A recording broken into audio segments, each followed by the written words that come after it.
자, 그럼 지금부터는 앞으로의 시장을 어떻게 만나가면 좋을지 들어보는 미니 강의 시작해 보도록 하겠습니다. 자, 이재필 전문가님의 미니 강의 지금 바로 시작할게요. 오늘 어떤 내용 들어볼까요?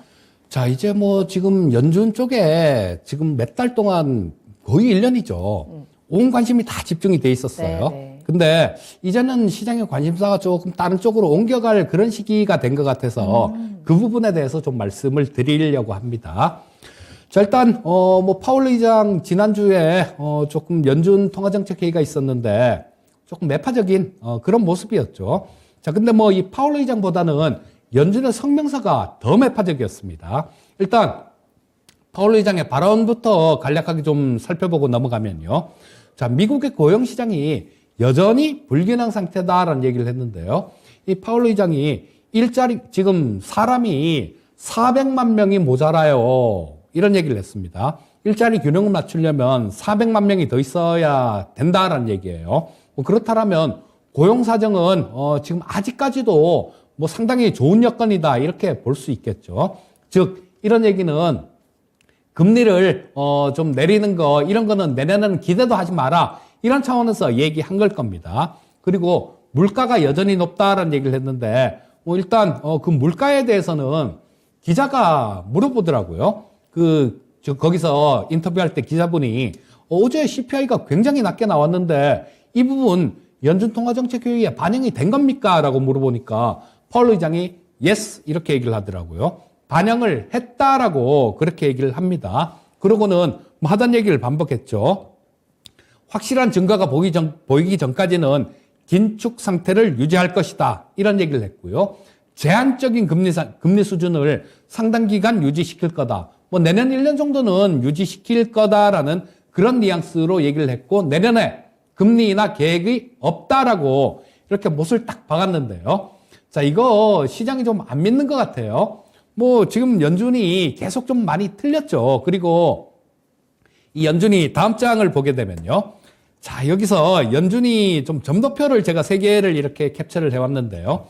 좌측에 게 6월, 중간에 게 9월, 그리고 우측에 게 12월입니다.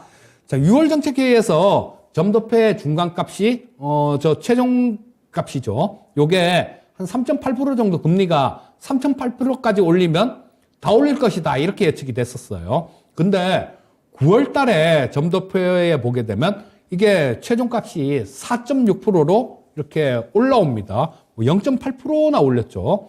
자, 점도표 상에서 연준 의원들이 생각하는 적정금리 수준이 그만큼 올랐다라는 얘기입니다. 자, 근데 이번에는 훨씬 더 매파적으로 나왔어요. 저도 은근히 그 전날 CPI가 좀 낮게 나왔길래 야, 이 부분 조금 5% 아래로 좀 나오면 좋겠다라는 그런 기대도 좀 했었는데요. 자, 이 점도표의 중간값이 한 5.1% 정도가 나왔는데요. 여기서 중요한 게 뭐냐면 이 9월 연준에서 점도표 점을 찍은 거요. 5% 이상은 단 한 사람도 없었죠. 자, 그 매파라는 제임스 블러드조차도 이 5% 아래에다 점을 찍었다는 얘기입니다. 한 사람도 없으니까요, 5% 이상이. 그리고 4%, 그러니까 3%대도 한 사람이 있었는데요.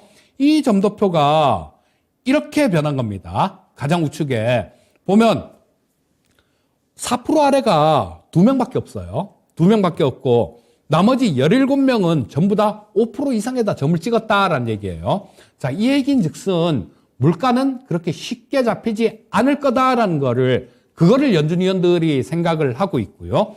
그 다음에 또 하나 이 부분 매파적인 부분들 근데 이 금리 관련해 갖고는 최종금리가 이제는 5%에서 이제는 더 올라가 봤자 극히 제한적인 수준일 겁니다.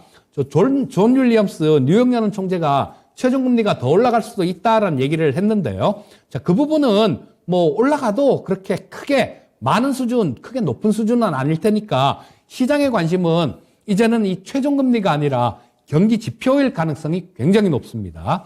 자, 그러면 연준에서 이 내년도 GDP는 어떻게 좀 예상을 했느냐. 9월 연준에서는 내년에 미국 경제가 1.2%는 성장을 할 것이다라는 예상치가 있었는데요. 이게 0.5% 성장을 전망하는 걸로 그냥 뚝 떨어졌습니다. 그리고 다음 장에서 보시게 되면 자, 이제 시장의 관심사는 경기라고 이렇게 좀 제가 적어놨는데요. 이거는 고용지표들 뭐 이런 것들 나온 거 제가 쭉 정리를 해놓은 건데요. 중간에 실업률이 있죠. 아까 GDP 성장률이 1.2에서 0.5로 이렇게 뚝 떨어뜨리고 금리는 5.1%까지 중간값이 쭉 올리고 실업률 예상치도 있었는데요. 실업률이 11월 달에도 3.7%로 나왔습니다. 그런데 이거를 내년 실업률을 4.6% 정도로 연준은 예상하는 자료가 나왔습니다. 자, 그렇다면 이거 대체 어떻게 되는 겁니까? 실업률이 4.6% 나오고 GDP가 0.5%밖에 성장을 못한다라면 이거는 분명히 침체로 가는 거예요. 침체로 간다라고 봐야 되는데 이 연준에서는 파월 의장은 또 그런 얘기를 하죠. 침체 없을 수 있다 이런 얘기를 하는데요.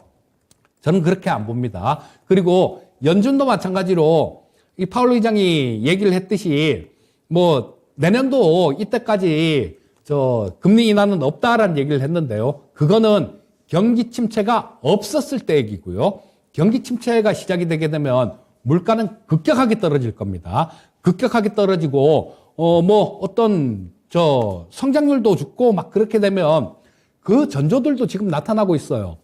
골드만삭스만 하더라도 지금 전체 인원의 8%를 감안한다 그러거든요. 원래 그렇게 진행이 됩니다. 경기가 안 좋을 때 보면 기업들에서 처음엔 직원들을 달달 볶죠. 야, 원가 절감할 수 있는 방안 내놔. 그리고 생산 쪽에서는 어떻게 로스 덜 나고 이 효율을 올리는 그런 방안 내놔. 막 그러면서 직원들을 막 쪄갖고 처음엔 머리를 막 짜내요. 그러다가 안 되면 나중에는 임금 동결 이런 것들도 하고 그러다가 나중에는 사람을 자릅니다. 감원을 내요.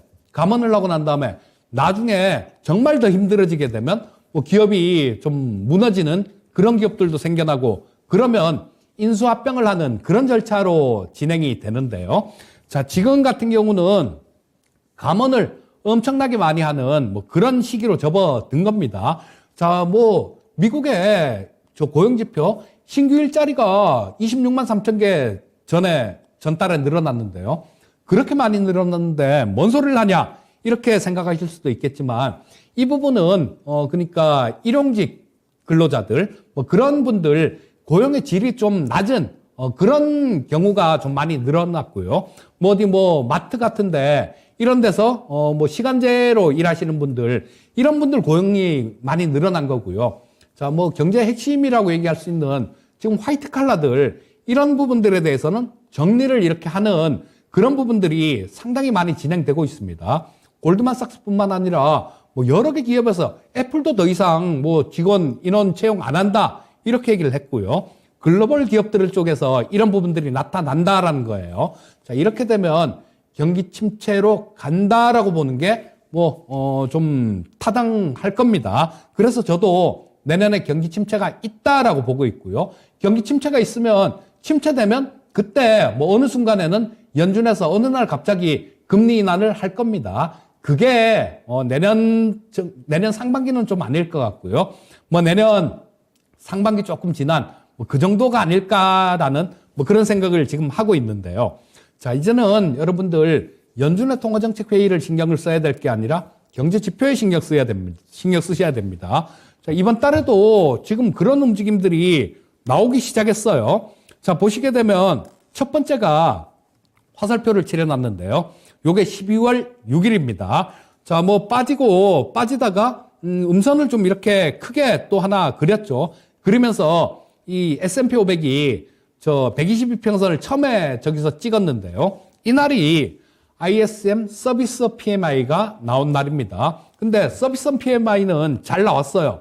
잘 나왔는데 한 56 정도가 나왔죠. 근데 그 전에 나온 제조업 PMI가 안 좋았어요. 근데 이 경기 침체 같은 경우는 미국 같은 경우는 이 서비스 PMI가 50 위에 있을 때 이 PMI 같은 경우는 50 아래면 수축 국면, 그러니까 조금 안 좋은 국면이고 50 이상이면 좋게 해석을 합니다. 근데 이 서비스 PMI가 50을 안 깨고도 침체가 왔던 사례가 과거에 꽤 있었어요. 그렇기 때문에 좋은 거를 반영을 안 하고 제조업 지표를 안 좋은 걸 반영한 겁니다. 그리고 지난 금요일도 마찬가지였죠. 자, 미국의 소매 판매가 발표가 됐는데요.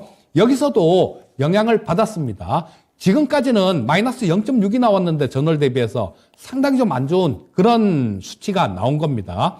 자, 전에는 뭐 소매 판매 이런 것들 나오면 그냥 나왔는지 안 나왔는지도 모르고 그냥 휙 지나가는 그런 숫자들이었어요. 근데 서서히 이렇게 반영이 되고 있다라는 겁니다. 그래서 지금부터는 연준보다는 경제 지표를 잘 보고 판단을 하시면 좋을 것 같고요. 그 경제 지표는 조금 안타깝게도 뭐 그렇게 좋은 그런 숫자는 아닐 것 같고, 자, 뭐 시장이 내년 초 시장은 뭐 그렇게 상반기 시장 정도에는 그렇게 아주 큰 그런 기대는 하기가 어렵다라는 생각이 듭니다. 올 한 해 내내 시장을 바라보는 우리의 시선은 굉장히 불안했고 여전히 그 불안감이나 악재들은 아무것도 해결되지 않은 채 내년 시장을 맞이해야 되는데요. 자, 이제는 시장의 시선이 금리 인상에서 경기 침체라든지 경제 지표로 우리가 좀 시선이 옮겨가고 있습니다. 자, 그렇다면 지금 같은 시장에서 또 앞으로 맞이할 시장에서는 어떻게 하면 내 수익을 조금 더 단단하게 지켜낼 수 있을까? 이 부분이 궁금하시다면 이재필 전문가님과 함께하는 무료 온라인 공개 방송을 꼭 함께 보시길 바라겠습니다. 자, 이번 주 수요일에 준비가 되어 있죠. 예, 수요일 오후 4시에 한 1년 만에 지금 공방을 하는 것 같아요. 네. 제가 방송 출연하는 거, 방송 활동은 계속 했는데, 방송 활동 외에 모든 활동을 그냥 딱 스톱시키고 안 했습니다. 근데, 이제는 좀 말씀을 드려야 될 것 같고, 또, 이게 뭐 시장하고 상관없이 좀 절대적인 수익을 추구할 필요가 있는데, 그런 방법들에 대해서 좀 말씀을 드리도록 하겠습니다. 네, 자, 1년 만에 돌아온 이재필 전문가님의 무료 온라인 공개 방송입니다. 1년 만에 돌아왔다는 건 그만큼 할 이야기가 많다라는 거, 이제는 이렇게 가만히 있을 수는 없다라고 해서 지금 나서신 거거든요. 자, 수요일 오후 4시에 만나보실 수 있고요. 이재필의 절대 수익에 대한 이야기 들어보시길 바랍니다. 유튜브 채널 토마토 증권통 검색하고 들어오시면 바로 입장 가능하시니까요. 여러분들의 많은 참여 기다리고 있겠습니다. 자, 그럼 이재필 전문가님과는 오늘은 여기서 먼저 보내드리고요. 다음 주부터는 이재필 전문가님을 화요일에 만날 수 있다는 점 한번 알려드리도록 할게요. 자, 그럼 전문가님 오늘 감사합니다. 예, 감사합니다.